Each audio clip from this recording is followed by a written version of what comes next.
సహీహ్ బుఖారీ పుస్తకం ప్రవచనం గురించి వివరణ అధ్యాయం ప్రవచనపు ప్రారంభం హదీస్ నంబర్ 3 అనువాదం హజ్రత్ ఆయిషా రదియల్లాహు అన్హా చెబుతున్నారు ప్రవక్త ముహమ్మద్ సల్లల్లాహు అలైహి వసల్లం పై వచ్చిన తొలి వహీ నిద్రలో కనిపించే మంచి స్వప్నాల రూపంలో ప్రారంభమైంది.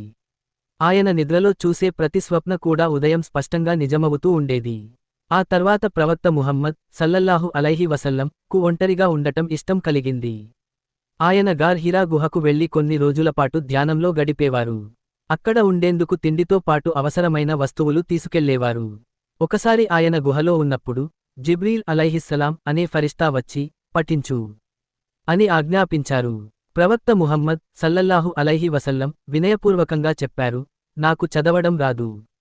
ఫరిష్తా ఆయనను గట్టిగా ఒత్తి 3 సార్లు పఠించమని ఆజ్ఞాపించారు. చివరిసారి ఫరిష్తా ఈ వచనాన్ని చెప్పారు, నీ ప్రభువు పేరుతో పఠించు. ఆయన మనిషిని రక్తపు గడ్డతో సృష్టించారు.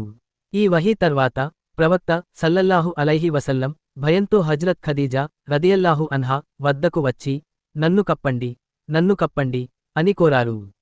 ఈ సంఘటన వివరించి నాకు నా ప్రాణం మీద భయం ఉంది అని చెప్పారు.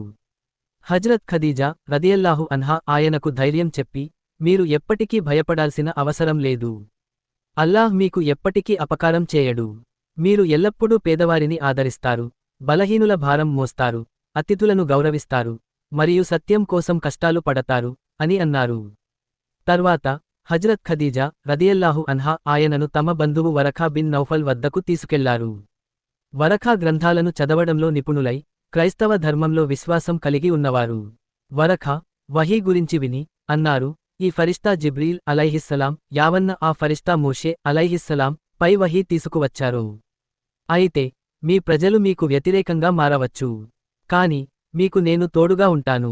కొంతకాలం తర్వాత అల్లాహ్ తిరిగి వహీ ద్వారా ప్రవక్తకు ఆజ్ఞ ఇచ్చారు. ఓ కప్పుకుచ్చున్నవాడా, లేచి హెచ్చరించు, నీ ప్రభువును మహిమించు, నీ వస్త్రాలను పవిత్రంగా ఉంచు మరియు అపవిత్రతను దూరం చేయు. అప్పటినుంచి వహీ నిరంతరం వచ్చేది మరియు ప్రవక్త ముహమ్మద్ సల్లల్లాహు అలైహి వసల్లం తన మిషన్ను ప్రారంభించారు.